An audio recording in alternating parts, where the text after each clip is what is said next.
20, Suryapet 25. So ఈ hotspots మేము daily కూడా చెక్ చేస్తాము మా టీం తోటి.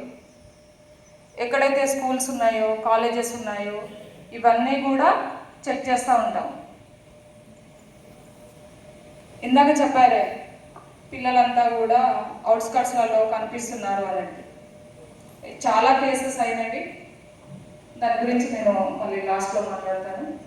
ఈ 5 మెంబర్స్ ఏం చేస్తామంటే కాలేజెస్ కాడ సిటీలో బాగా జరుగుతుందండి, మన కాడ చాలా వరకు తగ్గినాయి.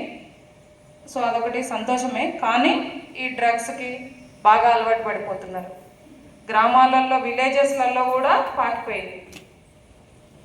చదువుకునే పిల్లలు, చదువుకోని పిల్లలు కూడా అందరూ, చిన్న పిల్లల నుంచి పెద్దల వాళ్ళ వరకు కూడా బాగా అలవాటు అయిపోయింది. మీరు కూడా పేపర్లలో చూస్తూనే ఉన్నారు. నేను గైడ్ చేసేది అంటే చాలా స్కూళ్ళల్లో మేము ప్రోగ్రామ్స్ పెట్టాము. గురువులందరికీ తెలుసు, మన గురువు శంకర్ సార్ కూడా చాలాసార్లు వాళ్ళ స్కూల్లో ప్రోగ్రాం పెట్టడం జరిగింది. సో మాకు ఒక మంచి అవకాశం ఇది. ఎందుకంటే మీరందరూ కూడా రేపు స్కూళ్ళల్లో వెళ్ళాక, స్టార్ట్ అయ్యాక మళ్ళీ మేము ప్రోగ్రామ్ కండక్ట్ చేసినా మీరే మాకు టైం టేబుల్ ఫిక్స్ చేసి మాకు ఈ టైంకి రండి మేడం అంటే మేము ఖచ్చితంగా ప్రోగ్రామ్కి టైం తీసుకొని అటెండ్ అవుతాము.